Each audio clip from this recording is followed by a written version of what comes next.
Hi, I'm Jason Leahy, Executive Director of the Illinois Principals Association. Thank you for taking a few moments to join me for this IPA talk, and with me today to talk about, I think, to be some of the most exciting things that we've got going on here in education right now.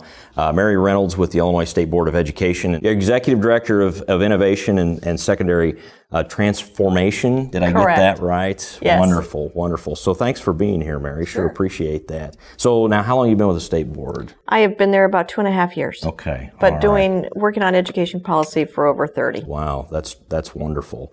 Well, I know you're engaged, especially with a title like that, in a variety of things going on at the State Board. But we're here today to focus in on competency-based education. And I know that's been a real focus for the agency, things that we've been doing here statewide. I know Dr. Smith is really interested in this topic and seeing things move forward. And as of this last year or so, we've had some school districts that have been piloting the whole concept of competency-based education.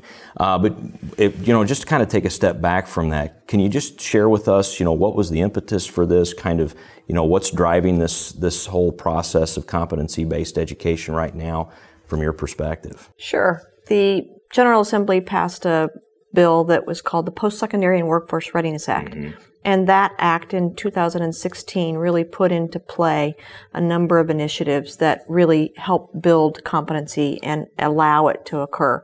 Where this doesn't happen very often in state government, but we're actually a year ahead of implementation. Wonderful. On the competency pilot. Yeah, you need to check the box on that. That's wonderful. Absolutely. Just because Dr. Smith really is so passionate about and using competency as an incubator concept for districts to really focus on personalized learning and a different angle certainly than we've done in terms of seat time. This is really all about mastery of learning. That's wonderful. So where are we right now, as you would say? It feels like, we've spent some time working with some pilot districts. I know they've been doing a lot of planning, working towards implementation. From what I understand, there's a process now of working to bring in some other districts now for them to start working through a piloting process, I guess, and to begin those initial plans and looking at this concept. But where do you see things right now for us? Certainly. We've got 10 districts that are part of what we consider the first cohort. Mm-hmm. And we've got another 5 districts that are added to that. And we are allowed to take up to another 8 districts as part of these first 2 cohorts of the pilot program. We'll go out again this fall, and there's a request for applications on the street right now that's due August 1st that allows any district to apply to participate in the pilot program. We will go out again later this fall with another round of the pilot. So there's certainly ample opportunities for districts that are interested. So what does it mean to be a part of the pilot then, Mary? I mean, what are expectations do we have for districts? What are they really required to do? Well, and unfortunately, we've requested appropriations, but there's no additional funding that's associated with the pilot program. Mm-hmm. But we certainly are providing resources, and that in the way of professional development for staff and teams, but we're also providing book studies, we're providing coaching on the side, complements of national groups such as the Midwest Comprehensive Center, which is funded by the U.S. Department of Education. So we really are using these national resources to try to build up the capacity of the pilot districts and trying to assist them in any way possible. So what does it mean to be competency-based then? If you're a district that's interested, or for these districts that are in the pilot right now, what are we requiring of them? Sure. Right now, they simply apply. Okay. And they apply based on a team approach, this local planning committee, and it really requires a partner in higher education, as well as the local community college.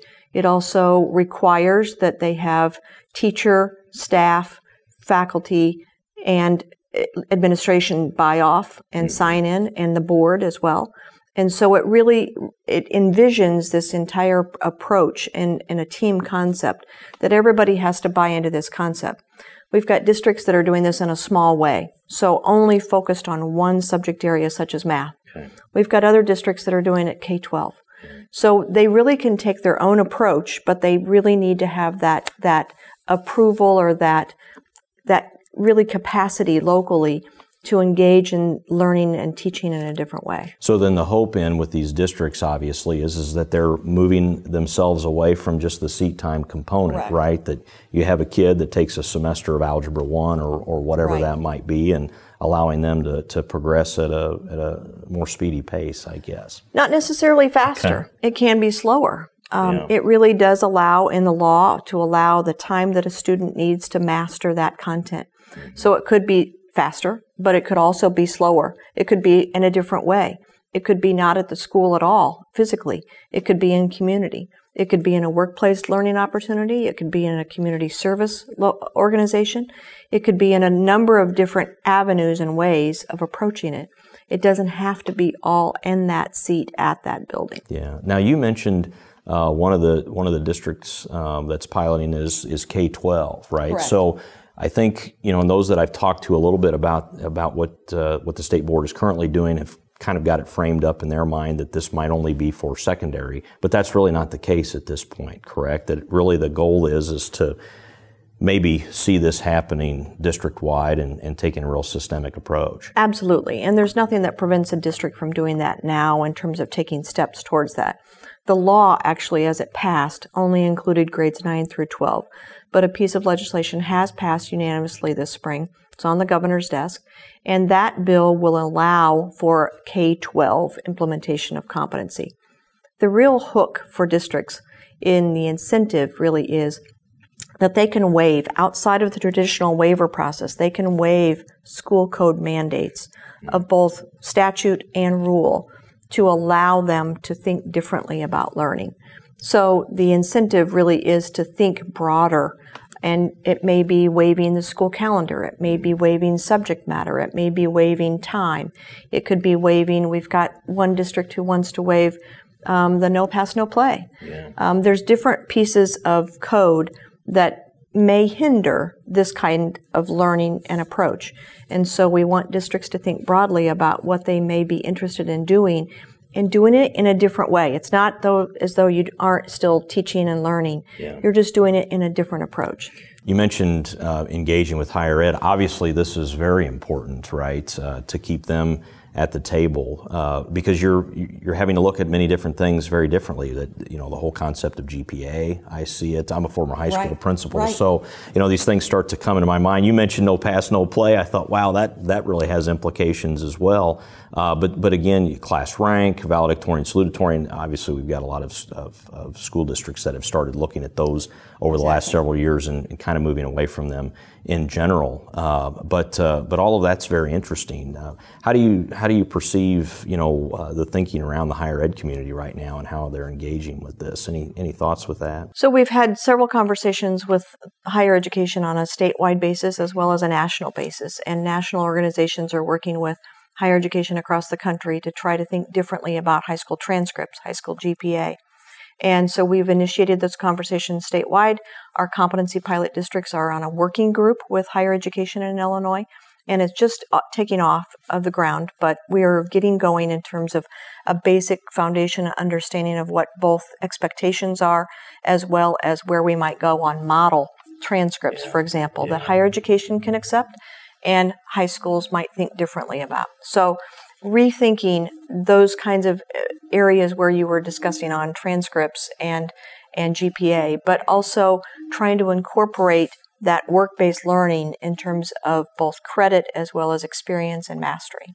So obviously, there are other organizations, other states that have done some work around this. Who are you looking at right now, Mary, from the state board's perspective as models for this, or other organizations that can be leveraged as resources through this process? Absolutely. The East Coast states really have taken the lead on this nationally, but by no means they are the only ones. In fact, every state in the country, with the exception of one, I believe, that's not too bad, actually. No. Absolutely, are taking steps towards really trying to expand this type of approach to learning and teaching.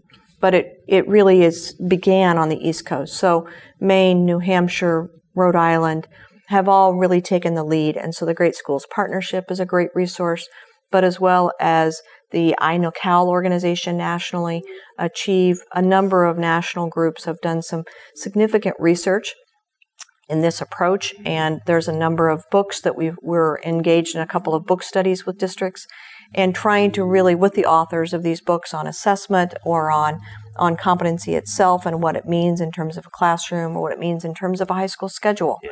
So we really want to encourage that research and that outreach. A number of states around us, we're working with Iowa, and we've got Iowa staff coming in to do a couple of pilot workshops coming up in the next couple of weeks. And we've got experts coming from, again, these national resources that we're really trying to pull in for districts.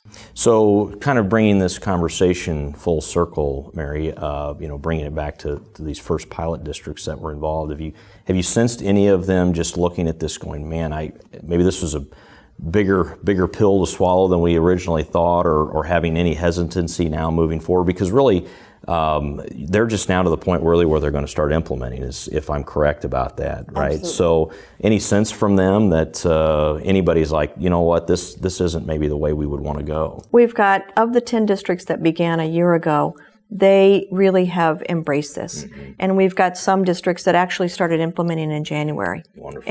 And really going full force. Mm-hmm. And we've got other districts that will be starting with incoming freshmen this fall, the entire class of incoming freshmen, for example.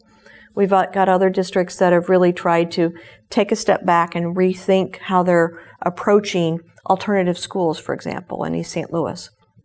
Peoria started in January with focused on a partnership with Caterpillar, but they've also focused on a options program for kids that were at risk of not graduating, all part of the competency pilot. So we really have different approaches. Rantoul is looking at work-based learning opportunities for students.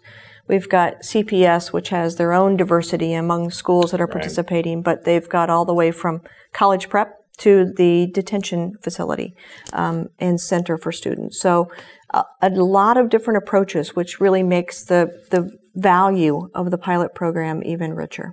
So what I see about this conversation is this is just really the one I hope of several down the road, because I'd love, as districts are implementing this further, it would be great to have you back, maybe some of those individuals as well, just to hear their stories and the good things that they're learning, where they've had successes, maybe opportunities for improvement.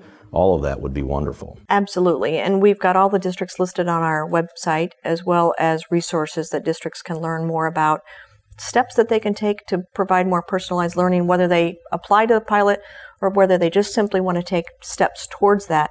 There are resources that are available now, as well as in the next couple of weeks we'll be unveiling a few more just lists of, again, suggestions for districts to consider. That's terrific. Mary Reynolds with the Illinois State Board of Education. I'm going to read it again, Mary, just to make sure I got it right. Executive Director of Innovation and Secondary Transformation. Sure appreciate that. That's wonderful. And thanks for being here. Looking forward to talking about this much further. Again, my name is Jason Leahy, Executive Director of the Illinois Principals Association. Thanks for joining us for this IPA talk where we're discussing competency-based education. In the description, you can find a link to resources at the Illinois State Board of Education. Also, be sure to subscribe to this YouTube channel and get the links here on the screen for other information. If there's anything the IPA can do for you, check us out on the web at ilprincipals.org. Take care.